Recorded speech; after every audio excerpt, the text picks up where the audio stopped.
LaCroix's back. I'm back. We're all back. What's been going on? Back in March, I decided to build an underground bomb shelter, and I've just been living underneath there. Has anything happened that I need to know about, or are we still in the same exact spot that we were in March? Guys, first of all, it feels great to be back. I tried to pick a spot in my home here that is joyful. You know, I got the blue turquoise movie cabinet back here. We got some lights going on. So, you know, I'm trying to keep the spirit of season 1 alive here. But welcome to season 2, everybody. Glad to have you back. You know, I wasn't planning on doing it, to be honest. Like, I had a lot of fun doing season 1, but with how everything is right now, I was just kind of like, do people even care? And I put that question out there, and a lot of people still do. So that's why I'm doing it. And like I said back in season 1, as soon as I stop caring about it is when I'll stop doing it. But I still care. You still care. We're all here caring together. So let's do this. Let's just go ahead and get everything out there. Since the last time there was an episode, a lot has happened. If you would have told March me that there would be a global pandemic, that there would be, I got a list here of everything that I want to say. If you told me that there was going to be a global pandemic, you can't even talk. Guys, I'm so rattled and I'm so just rusty that I can't even speak. Global pandemic. We've got the entire West Coast is on fire. I'm teaching from my couch. Guys, I'm usually in my classroom. That's where I did all of season 1. And now I'm here at home teaching from my couch. So much has happened, but another reason why I decided to keep going with this podcast is just by the name alone, positive reinforcement. And if there's any time that we need that, it's right now. That's why I'm here with LaCroix in hand. And if you pronounce it LaCroix, you got another thing coming. All right, so I didn't really plan on making a full-on agenda for today because I asked you on Instagram and Facebook if you had any questions that you wanted me to address today, and a lot of you came through with some questions, so I'm going to address those. I'm not going to say who asked what question because I don't know if you would prefer to be anonymous. So just to avoid that, I'm not going to say who asked what question, but I will answer every single one that was given to me. So let's go ahead and start. The very first question I received was, what has kept you sane through quarantine? And there's one simple answer I have to that. Crying. No, I'm just kidding. It's music, music, music. That's all I've been doing is writing, recording, and putting out brand new music with my bandmates Dan and Kyle. And to be honest, as crazy as everything has been, you know, without it, I don't know if these amazing songs would have been created and put out. I've had so much time to 100% focus on music that some of our best work has come out because of it. So it's a bittersweet thing, but music for sure, and just, you know, movies and being at home with my wife and my cat. And, you know, there's a lot of people are going through very, very hard times right now because of the pandemic. So for me to say, oh my gosh, it's been so hard to stay sane is just, no, I have a lot. I'm very lucky. I'm very grateful to be in this comfortable situation during this crazy time because a lot of people aren't lucky enough to be in that situation. So I don't want to make too much of a lighthearted joke about that. But music has been keeping me mentally focused. That's for sure. Without it, I would, I don't know. I don't know. I've always got to be doing something creative. So without that, I would probably not be here right now making this podcast. I would be wandering off on Bullard and Blackstone, you know, with my cat and asking for change so I could go to Jack in the Box and get some tacos. But here we are. Next question. How to stay positive through the pandemic? This is a great question. To go off the answer I just gave, hobbies, number one. And if you don't have a hobby, create one. Like, think of something that you maybe you've always thought of, you wanted to do, but you just never had the time to do it. Like, now would be the time to do that. Write that book, learn how to cook, learn how to play an instrument, something. That would be my first thing, is to focus your energy on something where you can create something positive.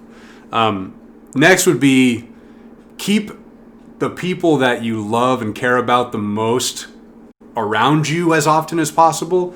Not in the physical sense, because it's not what we're supposed to do, but call people, FaceTime people, text people that just give you good feelings, that give you those positive feelings that make you feel like you're safe, that make you feel comfortable. That would be the next thing to do, in my opinion, to stay positive, is to keep positive people around you. It's the bottom line, because there are a lot of not so positive people out there. And we're going to talk more specifically about what I mean in a second. Avoid conversations with people who will not change their minds. This is a very politically charged climate that we're living in right now. And, I always tell my students,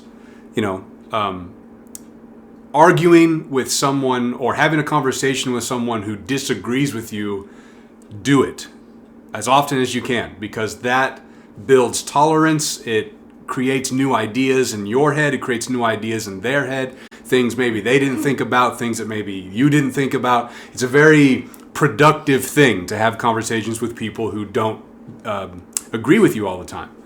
But what I've learned throughout all of this is there is a limit to that productivity, because there are just some stubborn people that no matter what kind of argument you put in front of them, they have so much of this Walter White level of pride, they will never back down. No matter what is presented in front of them, they will stick to their guns no matter what. And those kind of people, stay away. It's not worth it anymore. It's doing nothing but damaging your just well-being, and no one should waste their energy on someone who's just never going to come around in the first place. So how to stay positive? Kick those people out. And I don't care if they're your best friend or even your family, all right? There's this weird societal rule that we have to always be there for family. No, you don't. Just because they're blood doesn't mean you have to keep them around or like them. They're a person, and you happen to be related to them. You have no control over that. There is no free will. So don't talk to people, even if they're family, that just give you these negative vibes. So stay away from them. And also, second to last thing, to help you stay positive throughout all of this, rest. Don't do anything. So many people push the idea of, we got the time, so you need to go running, you need to go shopping, you need to learn how to do this and this, you got to go here and here. No, you don't have to do anything. If you just want to sit on your couch and just stare up at the ceiling and listen to music for days on end, okay, do it. I mean, take care of any responsibilities that you got to take care of for yourself to keep living, but don't feel like you have to be pressured into being productive. This country is so hell-bent on the idea of busyness. People will literally post how they only got 3 hours of sleep like it's something to be proud of. It's ridiculous. So don't do anything if that's what makes you feel good. I mean, I'm already mostly introverted by nature, so this is kind of a win-win situation for me. But don't think like it's a bad thing to do nothing.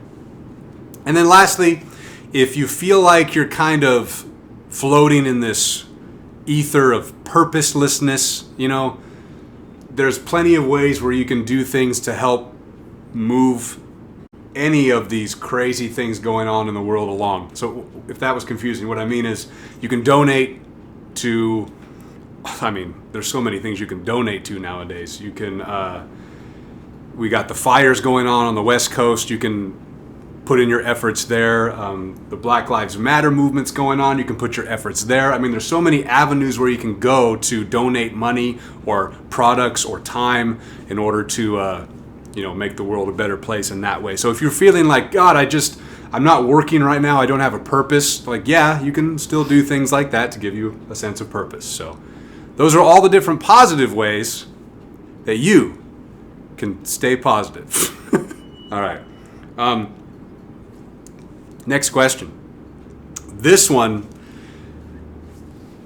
I used to be able to lean down, but I don't really have a desk. This is my desk now, so it's kind of, but I'll do it anyway. This one is about to get heavy. So this question, it actually wasn't even a question, it was more of a demand, which I respected. But it goes like this. Talk about how the media pushes social narratives which corrupts a good portion of our youth. I'm going to talk about that. What do we got? 11 minutes in, guys? This might be the rest of it. Here we go. You ready? Nothing makes me angrier.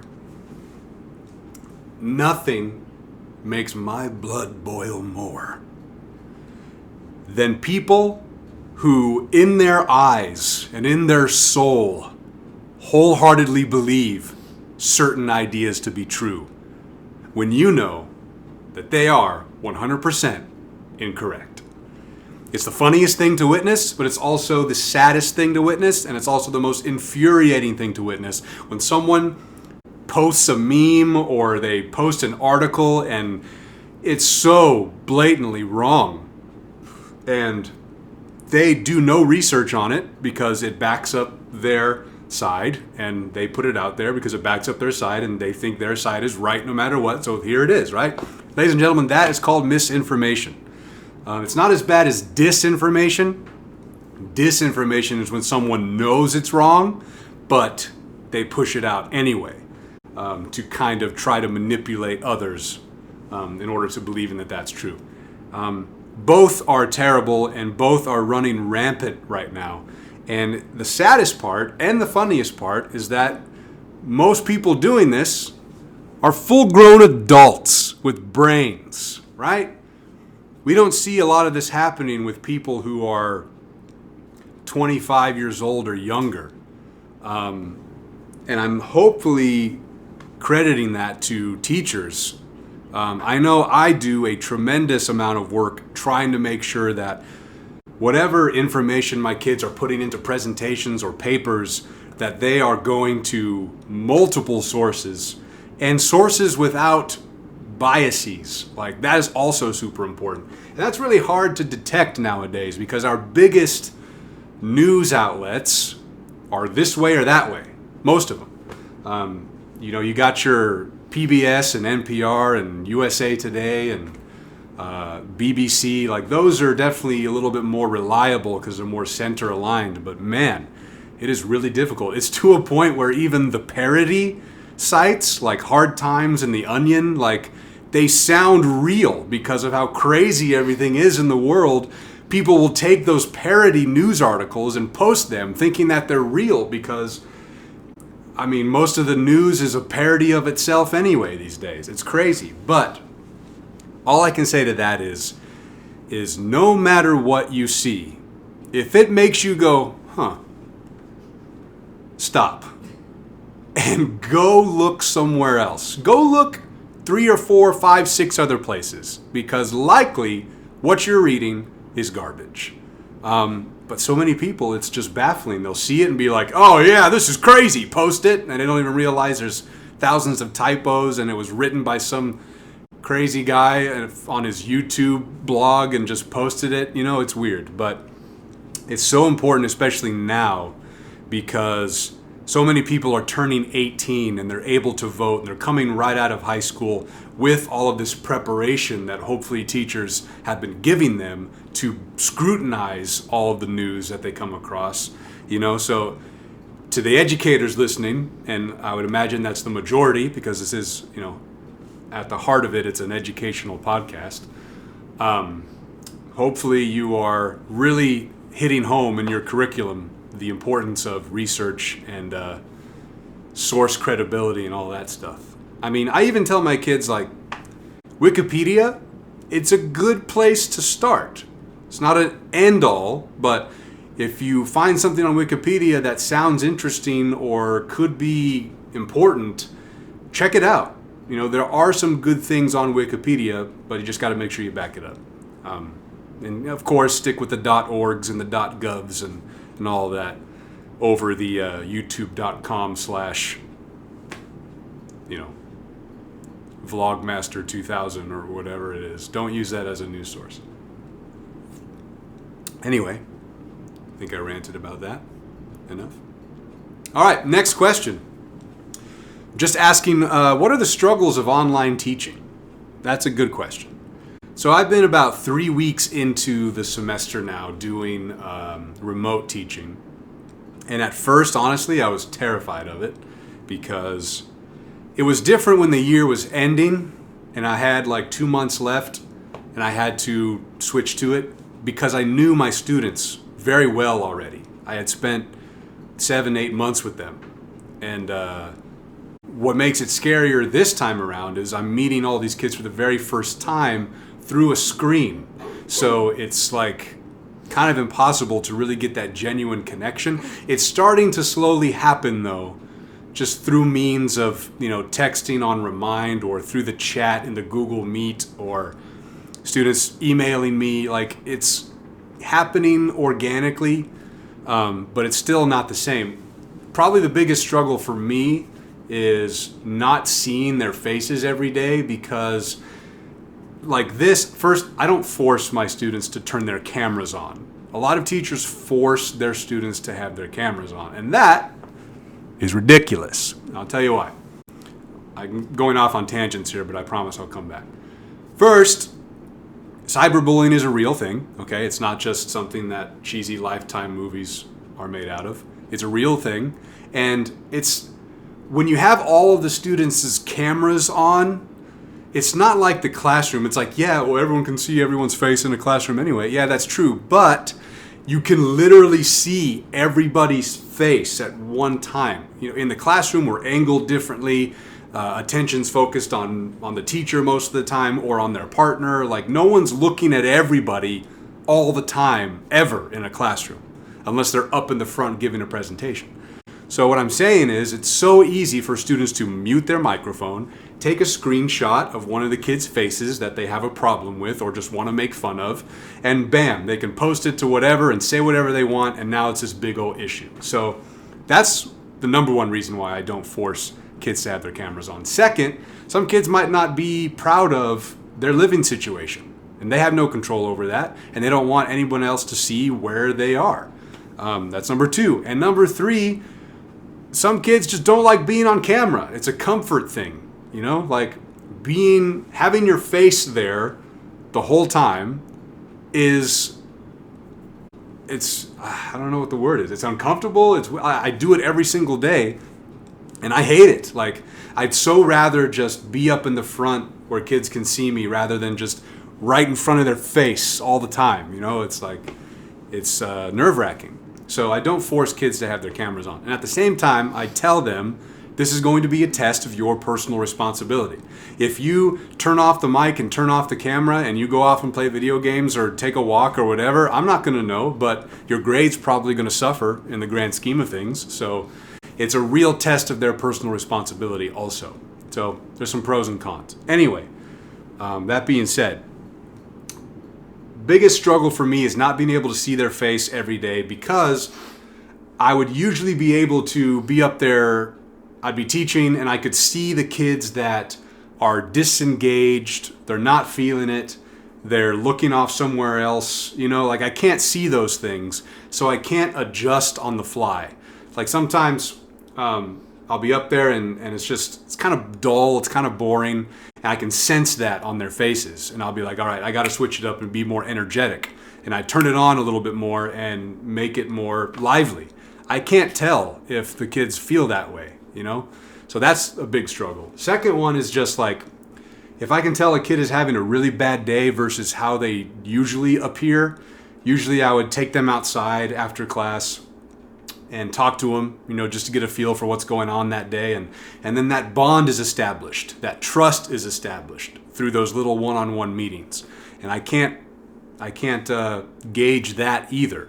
So the biggest struggle for me is just the personal bonds aren't established as quickly as usual, and I like having those bonds early on. And it's just not that way right now. It's still working gradually, but it's a process for sure. And that takes me to our next topic, which is Google Meet bombs, or maybe you're a teacher that uses Zoom or some other form of meeting Skype type program. But Google Meet is pretty easy to hack into. The security is pretty bad. So, I can't believe that there is a big company like Google who is trying to get the trust of all of these teachers, and they don't have an option to first mute everybody. Like, anybody can come in and have their microphone on and say whatever they want.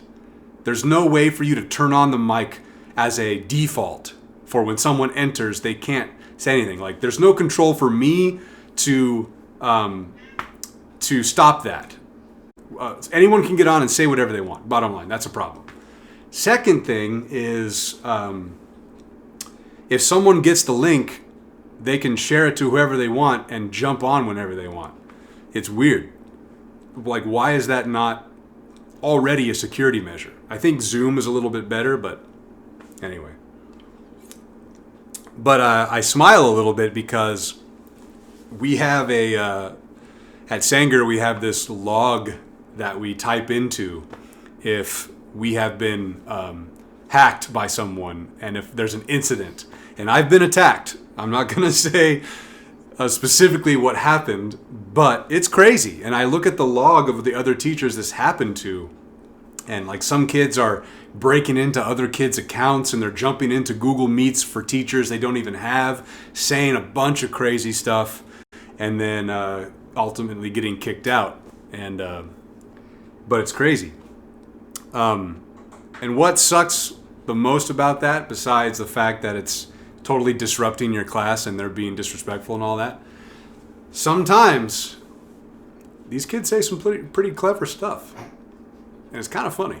But you can't laugh, right? When the kid comes in and says something that in your head you're like, that was hilarious. But I have to be like, excuse me, this is not your class. Kick them out, right? I have to be the adult. But inside I'm like, oh, that was pretty good.